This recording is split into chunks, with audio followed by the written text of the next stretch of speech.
আসসালামু আলাইকুম সুপ্রিয় চাকরি প্রত্যাশীগণ, বাংলাদেশ পরিসংখ্যান ব্যুরো বিবিএস এর আওতাধীন হতে প্রায় সময় কিছু খণ্ডকালীন প্রজেক্টের নিয়োগ প্রকাশিত হয়ে থাকে। বাংলাদেশের শিক্ষিত ছেলে মেয়েদের জন্য এই জরিপগুলোর কাজ সম্পূর্ণ করে থাকে পরিসংখ্যান ব্যুরো অফিসের মাধ্যমে। তবে আপনারা সকলে অবগত আছেন যে অর্থনৈতিক শুমারি 2024-এর দ্বিতীয় ধাপের নিয়োগ সম্পূর্ণ হয়েছে। তবে এই নিয়োগে বেতন কত টাকা পাবেন এবং কি কি পেতে পারেন বা ট্রেনিং কবে শুরু হবে, তো আজকের এই ভিডিওতে জানিয়ে দেওয়া হবে। তবে অর্থনৈতিক শুমারিতে যারা নিয়োগ পেয়েছেন তাদেরকে অসংখ্য ধন্যবাদ, এবং যারা নিয়োগ পাননি তাদেরকে ভবিষ্যতের জন্য চেষ্টা করার জন্য বলা হলো। অর্থনৈতিক শুমারি এখন হলো ফাইনাল কাজ। অর্থনৈতিক শুমারির ফাইনাল জরিপ সম্পূর্ণ হবে ডিসেম্বরের 10 তারিখ থেকে ডিসেম্বরের 26 তারিখ 2024 খ্রিস্টাব্দ পর্যন্ত।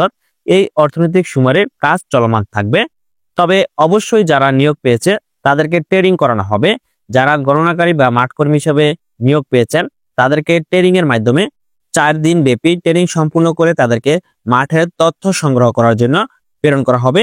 তো মাঠকর্মী বা গণনাকারী অর্থনৈতিক শুমারির তথ্য সংগ্রহ করবে 10 ডিসেম্বর থেকে 26 ডিসেম্বর 2024 খ্রিস্টাব্দ পর্যন্ত। সুপ্রিয় চাকরি প্রত্যাশীগণ, যারা অর্থনৈতিক শুমারির কাজ করবেন, তবে এই অর্থনৈতিক শুমারিতে 4টি বিভাগে বা 4টি শাখায় নিয়োগ করা হয়েছে। যেমন 1 নম্বর জোনাল অফিসার নিয়োগ করা হয়েছে, 2 নম্বর আইসিটি সুপারভাইজার নিয়োগ করা হয়েছে, 3 নম্বর শুধু সুপারভাইজার নিয়োগ করা হয়েছে, 4 নম্বর গণনাকর্মী বা মাঠকর্মী বা তথ্য সংগ্রহকারী নিয়োগ করা হয়েছে। সুপ্রিয় চাকরি প্রত্যাশীগণ, যারা অর্থনৈতিক শুমারিতে কাজ করবেন তাদের অবশ্যই ট্রেনিং করা হবে। গণনাকারীর ট্রেনিং শুরু হবে 5 থেকে 8 ডিসেম্বর, 4 দিন ব্যাপী ট্রেনিং সম্পূর্ণ করে তাদেরকে মাঠে তথ্য সংগ্রহ করার জন্য দায়িত্ব দেওয়া হবে। তবে যারা অর্থনৈতিক শুমারিতে গণনাকারী হিসেবে নিয়োগ পেয়েছেন শুধু তারাই ট্রেনিং এ অংশগ্রহণ করবেন, এবং ট্রেনিংটি সুন্দরভাবে এবং স্পষ্টভাবে এবং ভালো করে বুঝে শুনে জেনে ট্রেনিং এর সকল তথ্য আপনারা বুঝে নেবেন। কেননা আপনি যদি ট্রেনিংটা মনোযোগ সহকারে না করেন তাহলে অবশ্যই মাঠে বা ফিল্ডে তথ্য সংগ্রহ করতে গেলে অবশ্যই আপনি ভুল তথ্য সিলেক্ট করতে পারবেন। সেক্ষেত্রে যাতে সঠিক তথ্য দিয়ে আপনি সঠিক তথ্য সংগ্রহ করতে পারেন, সেজন্য অবশ্যই আপনাদের 5 তারিখ থেকে 8 ডিসেম্বর পর্যন্ত 4 দিন ব্যাপী অর্থনৈতিক শুমারির ট্রেনিং সম্পূর্ণ করা হবে। তবে এই অর্থনৈতিক শুমারির দ্বিতীয় ধাপে জোনাল অফিসারদের বেতন কত টাকা প্রদান করা হবে, বা আইসিটি সুপারভাইজারের বেতন কত টাকা দেওয়া হবে, শুধু সুপারভাইজারের বেতন কত টাকা দেওয়া হবে, গণনাকর্মী বেতন কত টাকা দেওয়া হবে তা এখন জানিয়ে দেওয়া হবে। তবে এখানে জোনাল অফিসারের বেতনের কথা আমরা কোনো তথ্য পাইনি, কারণ এটা তাদের সিক্রেট বিষয় বা তাদের অফিসের একটি ব্যক্তিগত বিষয়, সেটা এই বিষয়ে আমাদের কাছে কোনো তথ্য নেই।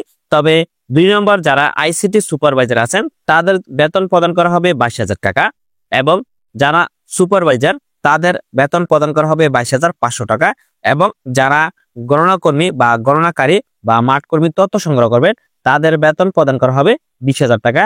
তবে সকলের কাছ থেকে বা সকল পদের বা যারা এখানে দায়িত্ব পালন করছেন প্রত্যেকের কাছ থেকে বেতনের 25% ব্যাট কর্তন করা হবে। 25% ব্যাট কর্তন করে যা থাকবে শুধু তারাই সেই বেতনটা প্রাপ্য হবেন। যেহেতু তারা মাঠে তথ্য সংগ্রহ করবে বা তারা পরিশ্রম করে একটি কাজ করবে, তাদেরকে অবশ্যই সরকারিভাবে কিছু ভাতা তাদের দেওয়া হবে। যে ভাতাগুলো দেওয়া হবে তা আজকের ভিডিওতে আপনাদেরকে জানিয়ে দেওয়া হলো। সুপ্রিয় চাকরি প্রত্যাশীগণ, বাংলাদেশ পরিসংখ্যান ব্যুরো বিবিএস এর আওতাধীন হতে বিভিন্ন সময় বিভিন্ন খণ্ডকালীন নিয়োগ প্রকাশিত হয়ে থাকে। এর মধ্যে অর্থনৈতিক জরিপের একটি নিয়োগ সম্পূর্ণ হয়েছে। তবে আগামী বছর আপনাদের জন্য আছে কৃষি জরিপ, যা অ্যাডভান্স বা অগ্রিম আপনাদেরকে জানিয়ে দিলাম। যারা ওই কৃষি জরিপে কাজ করার জন্য আগ্রহ হবেন তারা অবশ্যই যার যার নিজ দায়িত্বে পরিসংখ্যান ব্যুরো অফিসে যোগাযোগ রাখবেন।